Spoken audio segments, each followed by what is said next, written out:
Well, here we are at TIM, the Technology Integration Matrix, also as Sweeney refers to as her boyfriend.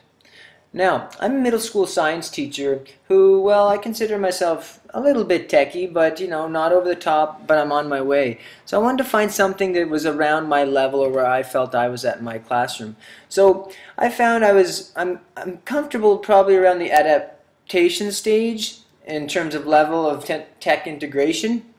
And I go down and I went for the authentic. I don't actually feel like I'm really at the authentic yet, but I'm moving in that direction. And obviously I'm going to choose science. The teacher herself will introduce the lesson because she'll do a better job than I can. I'll let you hear what the lesson is all about. This is biology, 6th grade and advanced. Today they were studying how different medicinal products can affect the pH balance of the human system, specifically the stomach acid. Traditionally, this lesson is using just litmus paper, and it looks at a color change, which really isn't very meaningful for the children. And having the laptops available to us and the ProWare, they can actually get numerical data, which is part of what we've been teaching them in their science skills, is about recording data in meaningful ways that they can analyze later. ProWare allows them to not only see their actual digits and collect data, but it can also be incorporated into the Data Studio program to be graphed. So as you can see, the level of tech integration is quite high in this classroom. You can see students connecting modules or data collectors, probes, up to their laptops that are basically going to collect data digitally. You could use the old form of thermometers, but why not use a digital thermometer that feeds data into computer? Well, in this case, they're checking for acidity and base. When looking at speaking about the level of tech integration, you can see that it's clear that the teacher facilitates students in exploring and independently using the technology tools. It's made very clear that the teacher passed the torch, and the kids are actually using the technology. They're using it to collect the data, they're using it to make observations, and in the end, like she said, they're going to use it to make graphs to display the results. Speaking from experience, I think that this classroom is doing a pretty good job of the tech integration. I would definitely say it's in the middle to high. Now, to comment on the characteristics of learning in this environment, it says the students use technology tools in linking activities to the world beyond the instructional setting.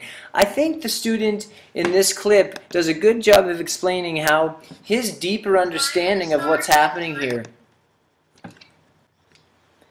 He may not, use this specific technology out in the real world, but he can definitely apply his knowledge and what he learned. He knows that the stomach has a level of 1, and he knows that what a base is going to do to that.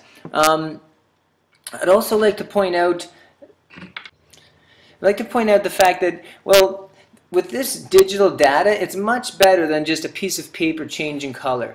Let's hear what this guy has to say. The pH level of the stomach after we put with the Tums in it, Tums in the stomach, and it's 5.11. That's okay. The original was 3.5. The higher it is, the less acid there is in your stomach.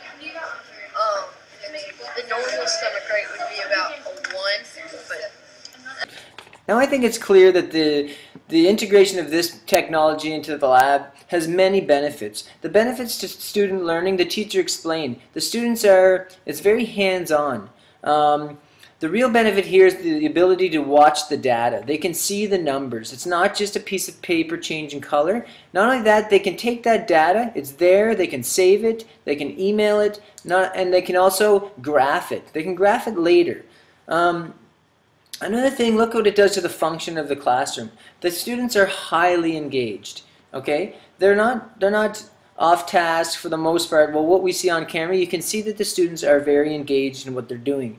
And in terms of support of the teacher, it clearly sees that the teacher is, her job, yes, it probably took a lot of work in the front end, setting it up, explaining how the modules work, the probes work, and the data collection works, but really, you can see she's just a facilitator. She's bouncing around group to group, helping out where she can, but really it's the students that are doing all the work. At the end of the day, that's what we want. I hope I covered everything. Thanks for listening. This is my first vlog. Enjoyed doing it. And Sweeney, thanks for hooking up with this Tim guy. He's pretty cool.